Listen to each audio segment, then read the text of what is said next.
Bravo, hapa ndo wanasema ni centre ama kituo ya mpito. Kituo ya mpito inasaidia watoto kuwatosha katika. À un moment, on avait griffonné ce scénario, qui n'est pas vraiment un vrai scénario, hein, on devait avoir 3 ou 4 pages A4 avec des listes de scènes. D'une part, ces histoires, ils nous avaient été racontées souvent par eux, soit par les enfants eux-mêmes, soit par les encadrants du centre. Donc, quelque part, la mise en scène consistait à leur proposer de nous montrer ce qui s'était passé, mais en l'incarnant. Et ensuite, il suffisait de les suivre avec la caméra. Et en fait, au fur et à mesure qu'ils refaisaient la scène, ben nous, on découpait, on va dire. C'est-à-dire qu'on changeait la place de caméra, mais pas tellement comme on pourrait... de manière classique, en fiction, on fait une scène en fonction de l'axe de caméra, puis après, on rejoue la scène en fonction de l'autre axe et tout ça. Là, on rejouait la scène de la même manière, on va dire.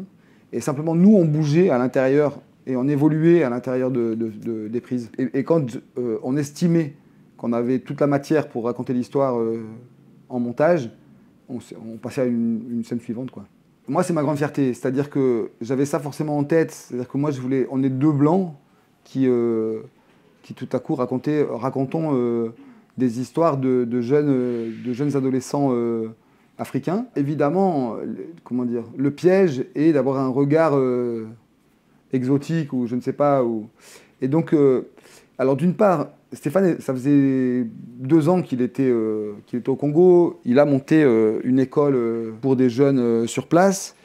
Et puis quand moi je débarque dans le centre, dans le CTO, ça fait déjà 6 mois qu'il mène un atelier de cinéma avec eux et tout ça. Donc lui, il est très intégré dans le groupe, ce qui me permet moi d'être très vite accepté parce que je suis présenté par Stéphane comme son collaborateur, comme son collègue, quoi. Et toute l'attention, en tout cas mon attention, était portée à faire partie du groupe d'enfants. Je ne sais plus qui a dit un travelling est une histoire de morale. Ça peut être une phrase absconte et prétentieuse, mais en fait pas du tout.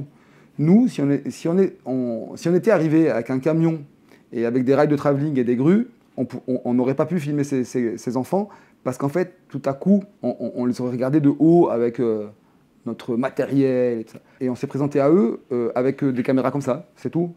C'est-à-dire que à part qu'on avait une caméra pour capter les images de ce qu'ils nous présentaient, on n'avait rien d'autre. Oui, on avait 2 projos et demi, mais pas beaucoup plus que les lampes qu'ils ont pour s'éclairer la nuit, quoi. C'est une attention à vivre comme eux, en fait, et à filmer tels qu'ils vivent, et du coup à mettre la caméra à leur hauteur et jamais à une autre, qui a été notre préoccupation durant le tournage.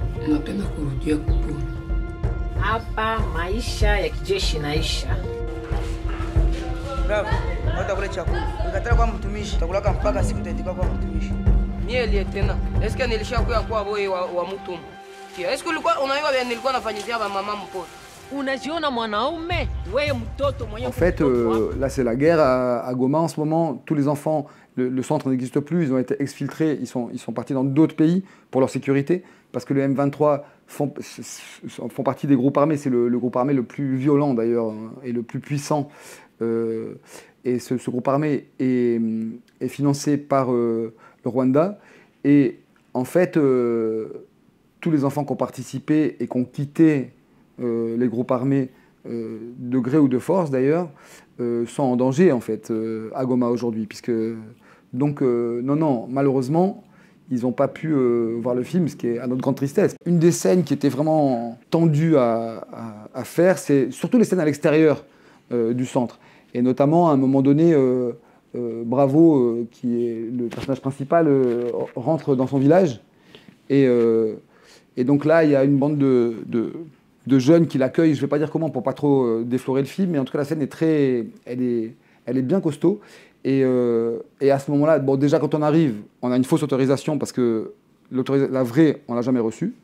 Malgré que Stéphane ait filé des bacs chiches aux gars, ils ne nous ont jamais donné la vraie autorisation. Donc un copain qui faisait un documentaire sur les gorilles nous a filé une autorisation comme ça pour dire que les militaires viennent nous voir. Puis une fois que les militaires ont filé un petit bac chiche, alors tout d'un coup ils repartent, mais c'est les gens je veux dire le chef du quartier avec qui il faut négocier, puis la bande qu'on va chercher qui joue dans le film, en fait ils veulent être payés en alcool, mais si on leur file de l'alcool après la première prise, on finit pas la journée, c'est certain, parce qu'en fait, on va passer une journée à faire cette scène.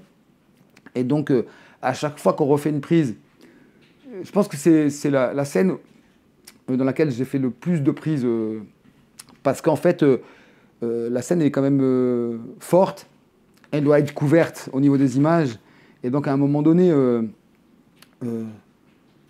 certains voulaient abandonner, d'autres nous menaçaient, et donc c'était hyper tendu, mais il y avait cette idée que tant qu'on n'avait pas la matière, fallait pas lâcher, tant pis, on est là, je veux dire, on a risqué tout ça, on a tourné en plus, je crois qu'on était aux 2/3 du tournage, on avait réussi. Une des préoccupations que j'avais chaque jour, c'est-à-dire il faut tenir, faut pas que ça s'arrête, parce que tout peut casser.